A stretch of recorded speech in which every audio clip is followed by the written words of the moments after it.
같이 보시겠습니다. 전도서 8장 9절에서 17절 말씀을 함께 봉독하겠습니다. 함께 읽겠습니다. 내가 이 모든 것을 보고 해 아래에서 행하는 모든 일을 마음에 두고 살핀즉 사람이 사람을 주장하여 해롭게 하는 때가 있도다. 그런 후에 내가 본즉 악인들은 장사 지낸 바 되어 거룩한 곳을 떠나 그들이 그렇게 행한 성읍 안에서 잊어버린 바 되었으니 이것도 헛되도다.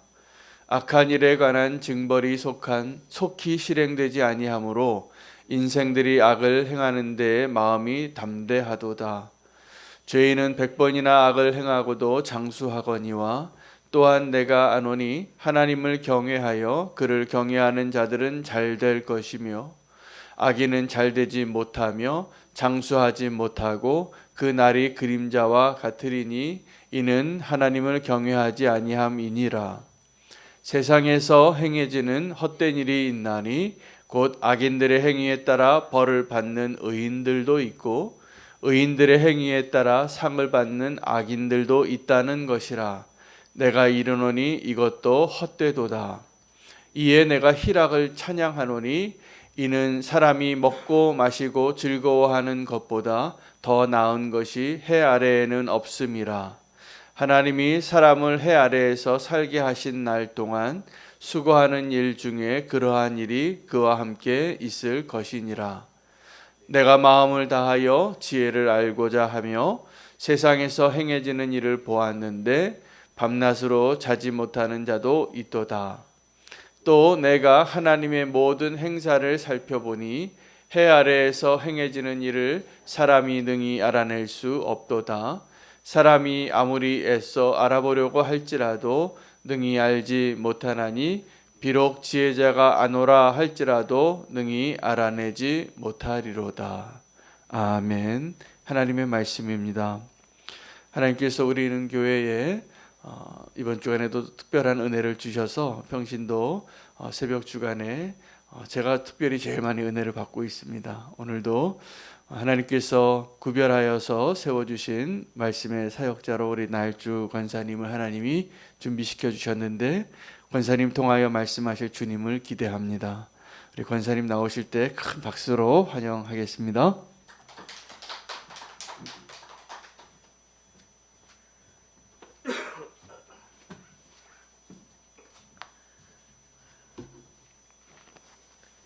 예, 반갑습니다. 어제 최재형 집사님께서 잠을 잘 못 잘 거라고 얘기를 하시는데 어저께 그렇지 않아도 잠을 많이 뒤척였습니다. 이 말씀 준비를 하면서 저도 목사님처럼 여유 있게 이렇게 말씀 은혜롭게 이렇게 나눠 보려고 연습을 많이 했는데 제가 말주변이 없어가지고 좀 설교 원고를 좀 읽더라도 좀 이해해 주시기 바랍니다. 우선 말씀을 전하는 이 자리에 설 자격이 없는 저를 세우신 하나님께 감사드립니다. 아직 말씀에 대한 깊은 묵상이 부족한 제가 이곳에 서서 은혜가 되지 않으면 어쩌나 염려가 많이 되지만 그것은 그냥 주님께 온전히 맡기겠습니다. 설교 준비를 하면서 정말 목사님이 존경스럽고 어떻게 이 해산의 고통을 매일 겪으시나 싶어서 아내에게 물어보니 목사님께서는 매일 낳으시니 순풍순풍 잘 낳으실 거라고 얘기하며 둘이 한참 웃었습니다.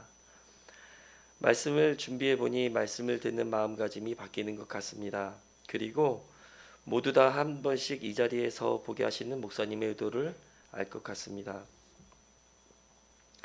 우선 저는 목사님께 전도서 말씀을 미리 받고 오랫동안 읽고 또 읽고 또 읽고 또 읽어보았지만 정말 잘 모르겠더라고요. 그래서 다른 앞에 하시는 권사님들 거를 읽어보고 좀 쉬우면 바꿔달라고 하려고 앞절을 읽어보았는데 다 똑같이 잡힐 듯 안 잡혔습니다. 분명 한국말인데 전도자의 뜻이 헤아려지지가 않아서 주석도 찾아보고 쉬운 성경도 찾아보며 제가 먼저 말씀의 은혜를 누려보았습니다. 우선 구절에 대한 설명을 드리며 말씀에 적용되어진 저의 삶을 나누어 보도록 하겠습니다. 8장 9절 말씀을 보면 사람이 사람을 주장하여 해롭게 하는 때가 있도다라는 말씀이 있는데, 간단히 말씀드리면 사람이 사람을 괴롭힐 수 있다는 이야기입니다.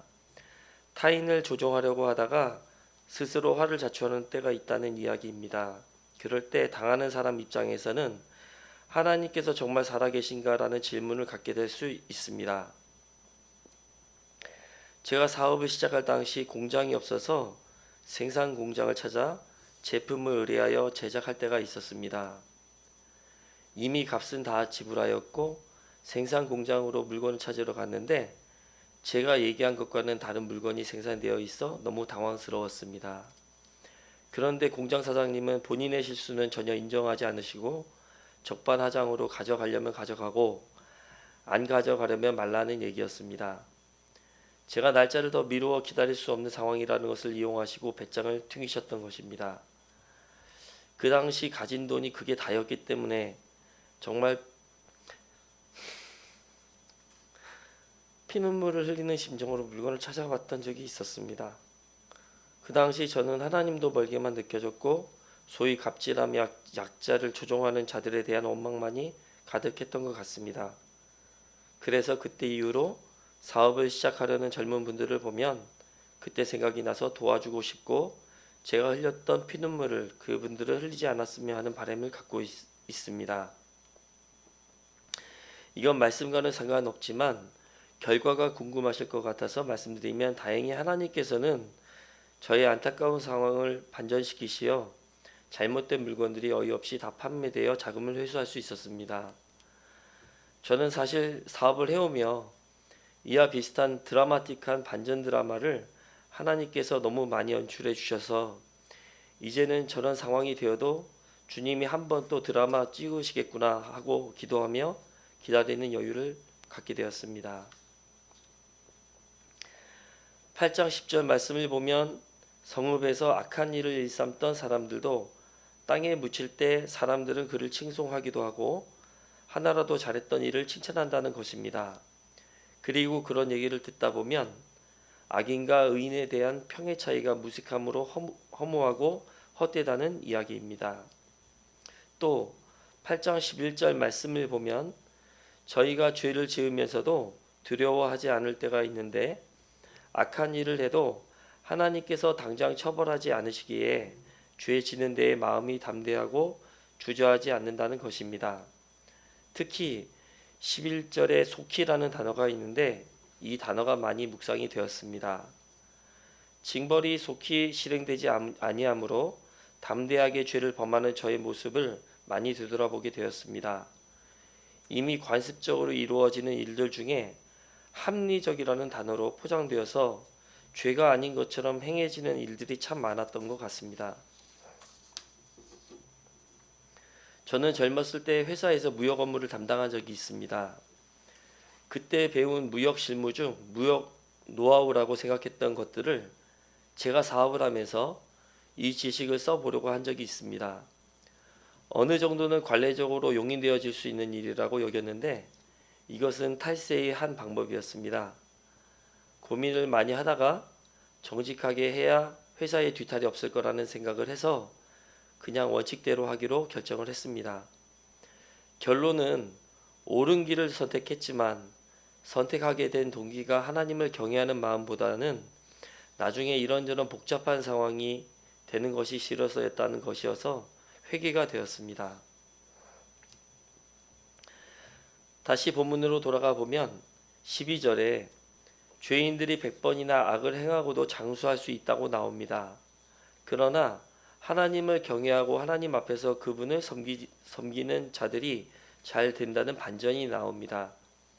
즉 하나님을 경외하는 자가 주님이 보시기에 형통한 자라는 것입니다. 주변에서 믿지 않는 자들이 저희 기준으로 볼 때 더 잘 되는 것을 종종 발견합니다. 그 잘됨을 본인의 자랑으로 삼고 지혜 있는 자라 스스로 여기며 주변 사람들을 가르치려고 하는 것을 보곤 합니다.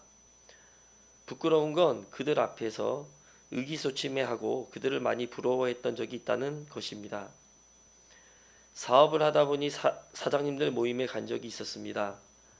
매출을 제일 많이 하는 분이 덕이 크다고 인식되고 골프를 못 치면 대화에 참여하는 게 힘듭니다. 사업의 성공 비결을 결국 본인의 의로 여기는 모습을 많이 보았습니다. 저희 믿는 자들과는 다른 세상 사람들처럼 보였는데 저 또한 그런 모습으로 변질되어질 것 같아 두려운 마음도 생겼습니다. 그래서 그 이후로 그런 자리에 참석을 하지 않고 있습니다. 14절에 보면 세상에서 행해지는 헛된 일이 있나니 곧 악인들의 행위에 따라 벌을 받는 의인들도 있고 의인들의 행위에 따라 상을 받는 악인들도 있다는 것입니다. 즉 악인이 받아야 할 처벌을 의인이 받고 의인이 받아야 마땅한 보상을 악인이 받는다는 것입니다. 성경에서 말하는 의인이란 누구일까요? 제가 생각하기에는 주님의 은혜 아래에 있는 자가 의인인 것 같습니다. 모두 죄인이지만 십자가 은혜 안에 있어야만 죄인인 저희가 의인이 되는 것이겠지요. 제가 중심을 못 잡고 힘들어할 때 아내가 묵묵히 기도의 자리를 지키며 기도의 끈을 놓지 않았습니다. 그것이 다 주님의 은혜 안에 있었던 거라 생각합니다. 주님의 강권하심이 있었던 것이지요. 하나님을 빼고 생각한다면 악인의 형통과 의인의 고난을 보며 허무하다고 생각할 수 있습니다. 하지만 저희가 잘 보지 못하지만 하늘은 열려 있습니다. 모든 선악을 하나님께서 선악간에 판단하고 계신다는 것입니다.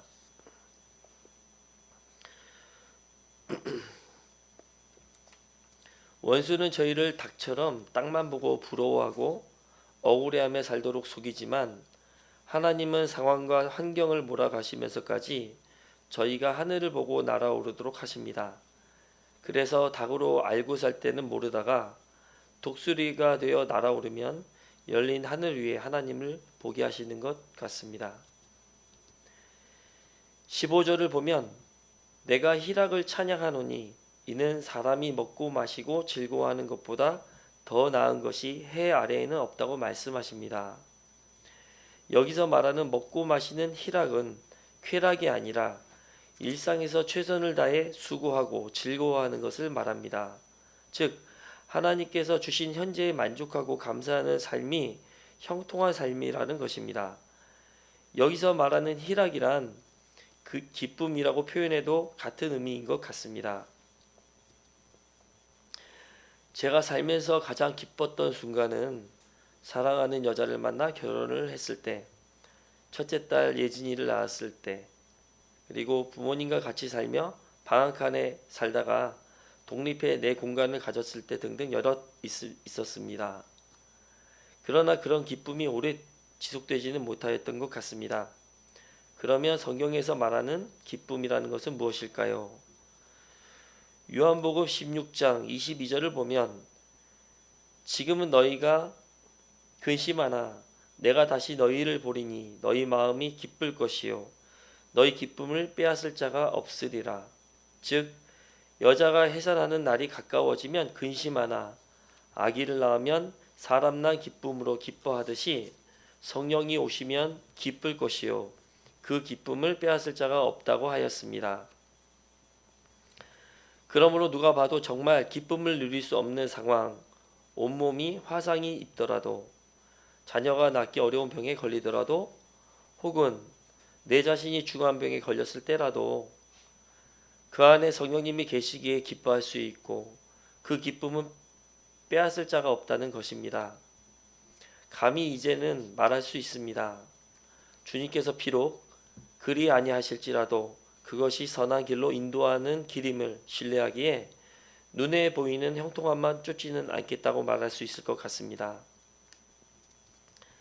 마지막 17절에 보면 하나님께서 하시는 일을 저희가 알 수도 없고 깨달을 수도 없다고 말씀하고 계십니다. 저는 사실 하루하루가 전쟁 같은 시간들을 보내고 있습니다. 어떨 때는 두려움이 몰려와서 현실에서 도피하고 싶을 때도 있습니다. 그래서 주로 차 안에서 혼자 울 때가 많습니다. 주님 너무 힘듭니다. 제 능력에 맞지 않는 일들을 하려니 너무 두렵습니다. 이렇게 그냥 고백하면